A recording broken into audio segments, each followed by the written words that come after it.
잊지 마시고 제가 하는 질문에 답을 해 보시기 바랍니다. 여러분 어렸을 때 공부 잘하셨습니까? 기분 나쁜 건 아니시죠? 예, 우리 장로님들 공부 잘하셨습니까? 우리 장로님 어떻습니까?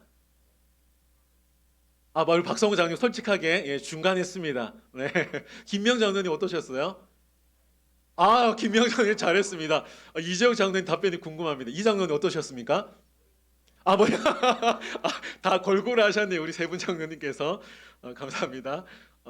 여러분, 요즘은 사실 이제 등급제로 바뀌었지만 저는 국민학교 세대입니다. 아직 초등학교를 졸업하지 못하고 국민학교를 졸업했는데 제가 다닐 때만 하더라도 수우미양가, 여러분 아시는 분은 아실 거라 생각합니다. 이 5가지로 평가를 했습니다. 아마 여기 계신 분들도 수미양가 세대가 많을 것 같은데 생각해 보면 수를 받으면 어떻습니까? 수가 수두룩하다 그러죠. 수두룩하면 뭐 별건 아닐지 몰라도 별건 아니죠 사실은. 학생 입장에서 보면 올수, 올수면 참 기분이 좋습니다. 그러나 어떻습니까? 우나 미양가를 받으면 어떨까요? 이걸 부모님한테 보여줘야 되나 말아야 되나, 안 보여줄 수도 없고 보여줘야 뭐 도장 찍어서 뭐 선생님께 또 확인을 받아야 되니까 여러 가지 애로사항이 참 많았습니다. 근데 여러분 수미양가 뜻을 아십니까? 수미양가 뜻을 보면 수는 뭐예요? 빼어날 수, 우는 넉넉할 우, 미는 아름다울 미, 양은 양호할 양, 그리고 가는 오를 가입니다. 뜻 하나하나 보면 어떻습니까? 사실은 나쁜 뜻은 하나도 없어요. 1등 수라는 의미가 아니고 꼴등 가라는 의미는 아닙니다. 그러나 우리가 수미양가를 1등부터 꼴등 개념으로 보니까 수를 받으면 어때요? 기분이 좋은 거고, 가를 받으면 나는 진짜 머리가 안 좋은갑다, 나는 공부를 못해, 이렇게 구박받을 때도 있었다는 겁니다. 또 하나 질문하겠습니다.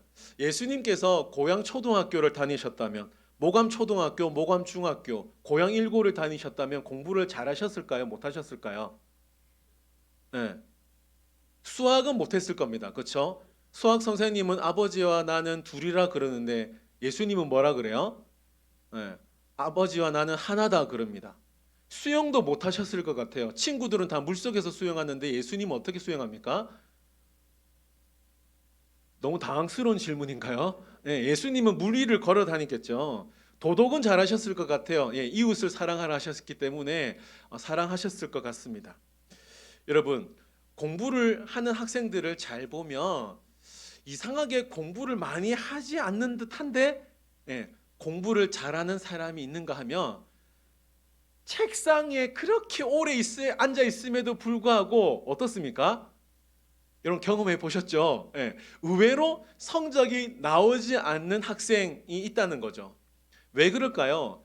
여러 가지 원인이 있겠습니다만 제가 봤을 때는 좋은 성적을 내는 학생은 여러 가지 원인이 있겠습니다만 출제자의 의도를 파악하고 거기에 맞춰서 잘 공부한다는 것이죠.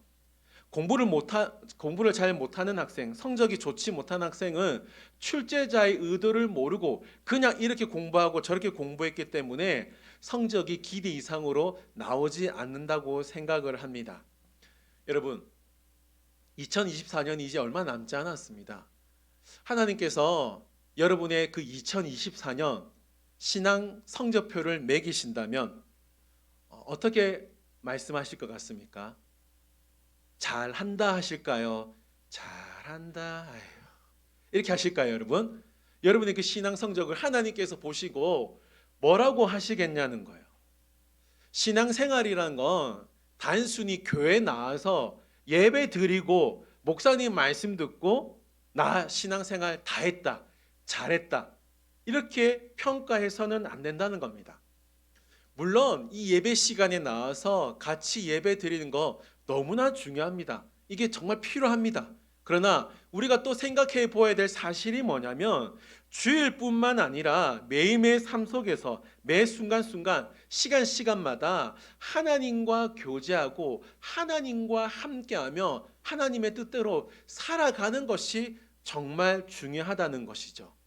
그래서 그렇기 때문에 지금 나의 삶이 신앙 성적표라고 말할 수 있다라는 것이죠.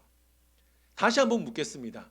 하나님께서 저와 여러분의 올 한 해 2024년 신앙 성적표를 매기신다면 앞서 말씀드린 대로 수, 우, 미, 양가 중에 뭐라고 성적을 매기실 것 같습니까? 어떻게 매기실 것 같아요? 오늘 본문 말씀 보면 하나님께서 신앙의 성적을 매기신다면 오늘 본문에서 수가 무엇인지 가가 무엇인지 알 수 있는 말씀이 나옵니다.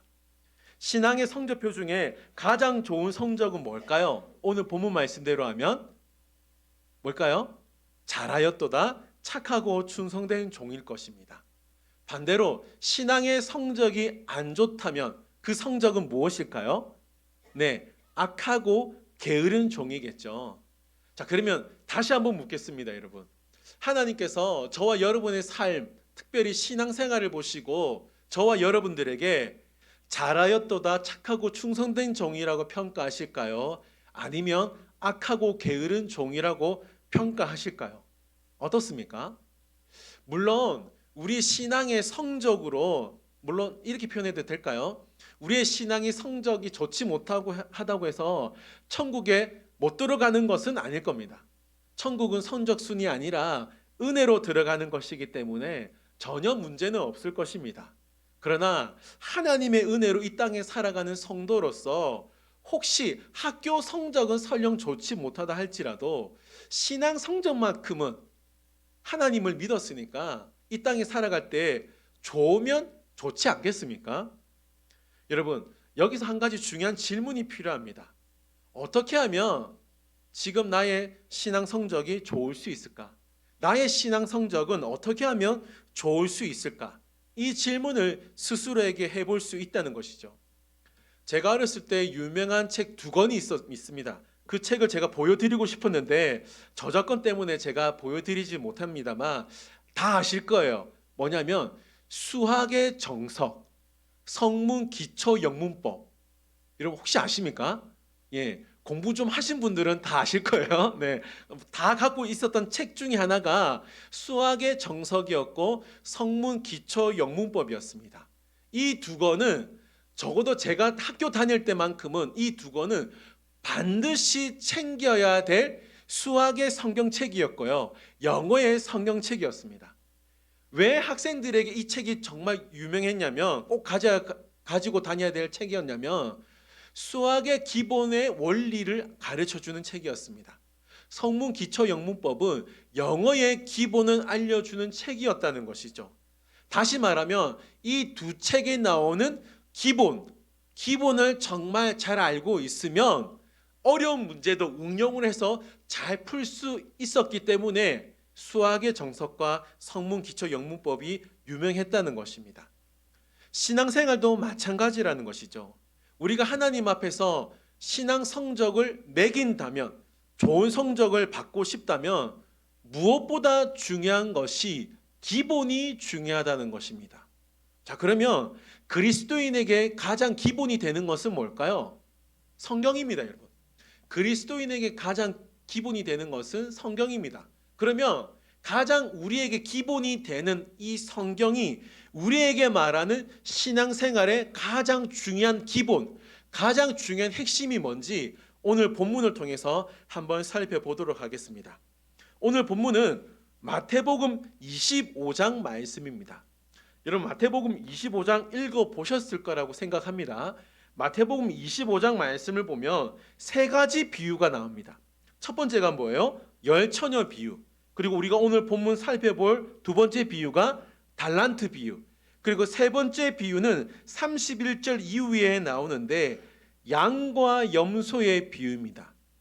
이 세 가지 비유가 마태복음 25장에 나오는데 이 마태복음 25장에 나온 이 세 가지 비유의 가장 큰 핵심이 뭐냐? 1절 말씀입니다. 자, 1절 말씀 나오니까 다 같이 읽겠습니다. 시작. 나간 열 처녀와 같다 하리니. 아멘. 자, 여러분 이 세 가지 비유, 열처녀 비유, 달란트 비유, 양과 염소의 이 비유, 이 세 가지 비유의 가장 핵심은 천국을 설명하는 말씀이라는 거예요. 자, 이 말씀을 14절, 오늘 본문 14절에 대입을 하면 이렇게 말씀할 수 있습니다. 여러분, 적혀 있지 않지만 이렇게 적을 수 있다는 거예요.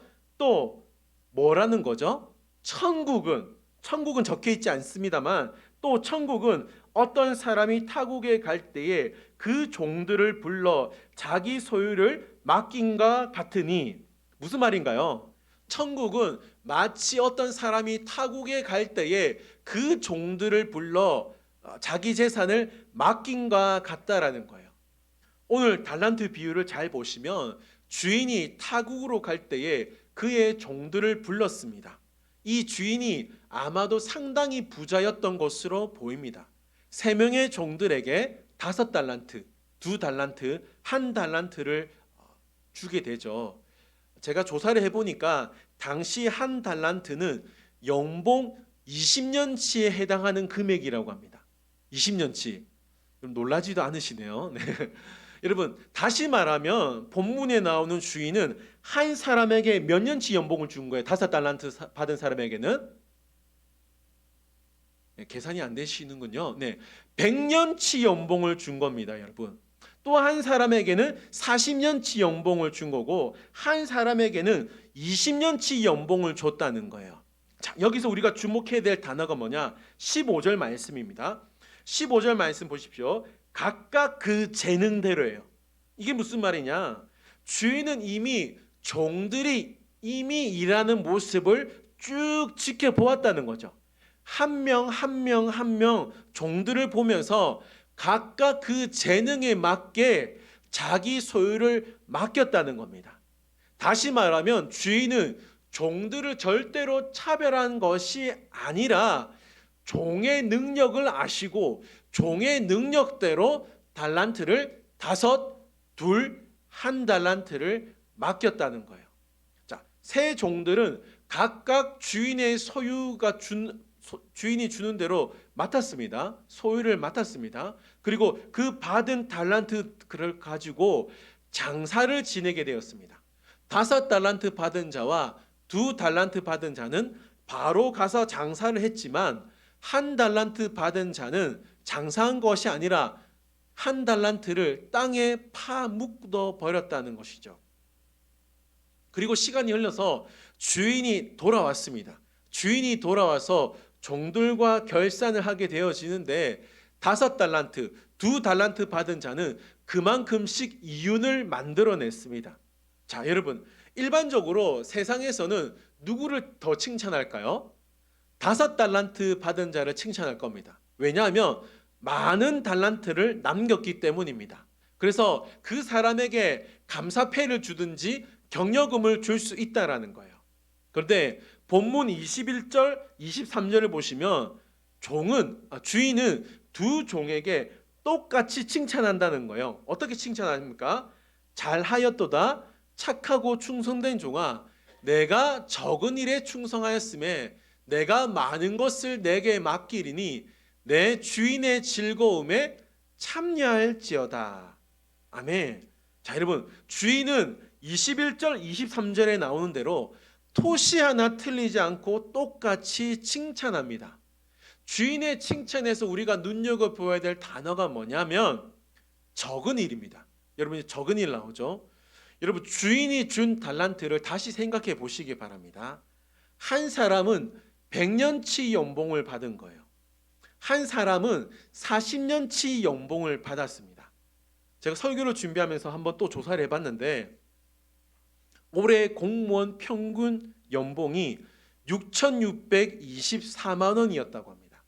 이 기준으로 하면 5달란트 받은 사람은 무려 66억의 연봉을 받은 거예요. 또 놀라지도 않으시네요. 2달란트 받은 사람은 26억의 연봉을 받았고 1달란트 받은 사람은 13억의 연봉을 받았다는 겁니다. 그걸 한 번에 받았다는 거예요. 여러분, 이게 결코 적은 돈이 아니라는 겁니다. 그런데 주인은 뭐라 그러죠? 적은 일이라고 말한다는 거예요. 주인은 그만큼 부자였다는 것을 알 수 있는데 왜 적은 일이라고 말하고 있는지 주인은 언급하지 않습니다. 하여튼 주인은 적은 일이라고 고백을 하고 있다는 거죠. 자, 그러면 주인을 한번 보겠습니다. 주인이 가장 가치 있게 여기는 것이 무엇일까요? 우리는 여기서 주인의 책망과 주인의 칭찬에 집중할 필요가 있습니다. 주인의 칭찬은 뭐였어요? 잘하였도다 착하고 충성된 종아. 이게 주인의 칭찬이었어요. 주인의 책망은 뭡니까? 악하고 게으른 종아. 이게 주인의 책망이었습니다. 주인의 칭찬과 주인의 책망을 잘 보시면 착하고 충성됨과 악하고 게으름이 대조된다는 것을 발견할 수가 있습니다. 우리는 칭찬과 책망을 통해 알 수 있는 사실이 뭐냐면 충성된 것이 착한 것이고 게으른 것이 악한 것임을 알 수 있다라는 거예요. 그럼 중요한 질문이 필요하죠. 착하고 충성된 것, 그리고 악하고 게으름을 판단하는 기준이 무엇이냐는 겁니다. 여러분, 우리가 지금까지는 어떻게 생각했습니까? 지금까지는 5달란트를 남겨야 착하고 충성된 종, 2달란트를 남겨야 착하고 충성된 종이라고 생각했다라는 거예요. 그런데 여러분, 본문을 잘 보십시오. 잘 보세요. 성경 말씀 보실래요? 성경 말씀 보시면 주인이 5달란트, 2달란트, 1달란트를 줬습니다만 주인이 종들에게 5달란트 남겨라, 2달란트 남겨라, 1달란트 남겨라. 못 남기면 국물도 없어. 알겠지? 이런 말 했습니까? 안 했습니까? 네, 절대 하지 않았습니다. 만약 주인이 달란트에 관심이 있었다면 어떻게 하면 됩니까? 5달란트 받은 자에게만 칭찬하면 돼요. 왜? 가장 많이 남겼기 때문입니다. 그렇죠? 2달란트는 2달란트밖에 안 남겼어요. 1달란트 받은 자는 아예 남기지도 않았다는 거예요. 그러면 5달란트 받은 자에게 남긴 자에게 엄청난 상과 상금을 주면 되지만 어떻습니까? 우리가 지금까지 살펴보았습니다만 주인은 똑같이 5달란트, 2달란트 남긴 자에게 주고 똑같이 칭찬하고 있다라는 겁니다. 사랑하는 성도 여러분, 예수님이 지금 비유로 드신 이 달란트 비유는 상식적으로는 있을 수 없는 일이에요. 어느 누가 연봉 100년치를 맡기겠습니까? 단순히 이 일만 잘한다고 해서 100년치 연봉을 맡길 수 있었을까요? 여러분, 주인은 지금 종들에게 거액의 재산을 맡겼다는 겁니다. 14절 다시 한번 보십시오. 또 어떤 사람이 타국에 갈 때에 그 종들을 불러 뭐죠? 자기 소유를 맡겼다는 겁니다. 자, 주인은 타국으로 갈 예정이었죠. 자, 그러면 본인의 재산, 본인의 소유를 상식적으로는 누구에게 맡기면 돼요? 누구에게 맡기면 되죠? 네, 아들이에요. 아들이든 딸이든 주인의 입장에서 보면 자녀에게 맡겨야 됩니다. 동의가 되시죠? 왜 그럴까요? 그게 가장 안전하기 때문입니다. 주인의 입장에서 보면 자기의 소유를 자녀들에게 맡기는 것이 가장 안전하다는 것이죠. 자, 그런데 주인은 새 종들에게 맡겼습니다. 자, 주인이 새 종들에게 달란트를 맡겼다는 의미가 뭘까요? 새 종들을 단순하게 종들로만 본 것이 아니라 그 새 종을 아들처럼 생각하고 그 새 종들을 가족처럼 대하고 있었기 때문에 자기 소유를 맡길 수 있었다는 겁니다. 종들은 자격이 없었어요. 그렇지만 주인은 종들에게 말로 다할 수 없는 은혜를 부여한 것입니다. 자, 16절, 17절 보십시오. 16절, 17절 보시면 5달란트 받은 자는 바로 가서 그것으로 장사하여 또 5달란트를 남기고 2달란트 받은 자도 그같이 하여 또 2달란트를 남겼으되. 자, 여러분 잘 보십시오. 16절 보시면 5달란트 받은 자는 어떻게 합니까? 받은 즉시 장사하러 가죠. 2달란트 받은 자도 똑같이 5달란트 받은 자처럼 받은 즉시 장사하러 갑니다. 자, 그런데 본문을 눈 크게 뜨고 보십시오. 그 누구도 장사하라는 말 했습니까? 안 했습니까? 예, 사실은 그 누구도 하지 않았다는 겁니다. 주인도 5달란트 주면서 2달란트 주면서 즉시로 장사하러 가야 돼. 많이 남겨야 된다. 이런 말 하지 않았다는 겁니다. 자, 그런데 왜 5달란트 받은 자, 왜 2달란트 받은 자는 장사하러 갔을까요? 왜 이들은 장사하러 갔을까요? 그 이유가 뭐냐면 두 종들은 주인에게 받은 은혜와 사랑을 알고 있었기 때문입니다. 뭐라고요? 주인에게 받은 은혜와 사랑을 알았기 때문에 지금 장사하러 갔다는 거예요. 여러분, 당시에 종은 종이었습니다. 이게 무슨 말이냐면 자기에게는 자유의지가 전혀 없었다는 겁니다. 자유의지가 없었을 뿐만 아니라 사유재산을 가질 수 없는 존재가 종이었어요. 종은 종이었기 때문에 주인이 시키는 대로, 주인이 주는 대로 하는 역할이 종의 역할이었다는 겁니다. 자, 그러면 여기서부터 중요합니다. 주인이 타국으로 떠나가죠. 그렇죠? 14절에 나온 대로 주인이 떠나갑니다. 그러면 주인이 떠났을 때 종에게는 뭐가 발생합니까? 뭐가 발생해요? 자유의지가 발생한다는 거예요. 사유재산이 생길 수 있었다는 겁니다. 이게 무슨 말인가요? 이제 주인이 떠났을 때에는 종으로서 종의 역할을 안 해도 된다는 겁니다. 이제 더 이상 오늘 본문에 나오는 종은 더 이상의 종이 아니었다는 겁니다. 본문에 나오는 새 종들은 주인을 통하여 놀라운 은혜와 특권이 주어지게 되었다는 거죠.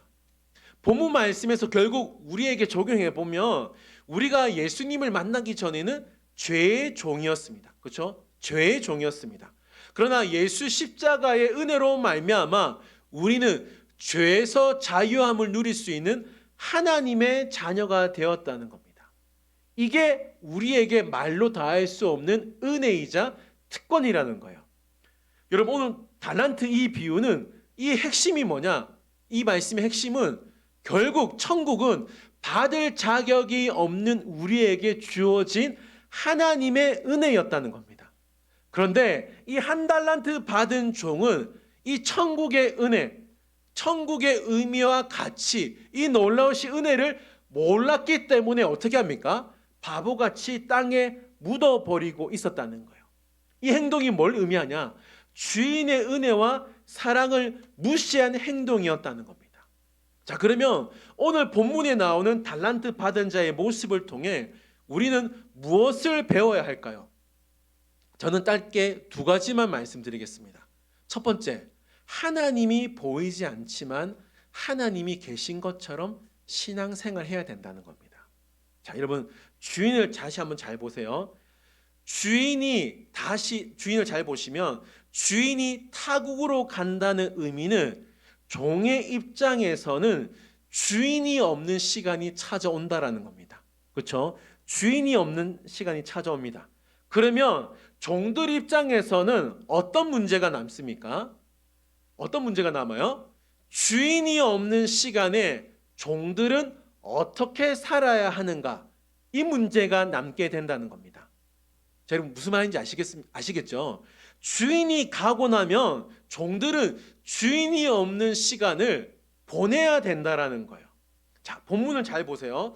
5달란트 받은 자, 2달란트 받은 자는 주인이 없는 시간에도 주인이 있는 것처럼 열심히 헌신하며 살아갑니다. 그리고 반면에 1달란트 받은 종은 어떻습니까? 주인이 없는 시간에 막 살아갔다라는 거죠.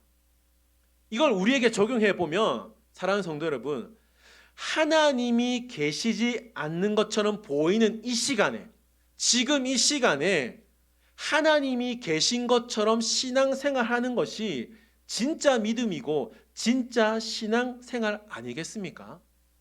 여러분, 어떻습니까?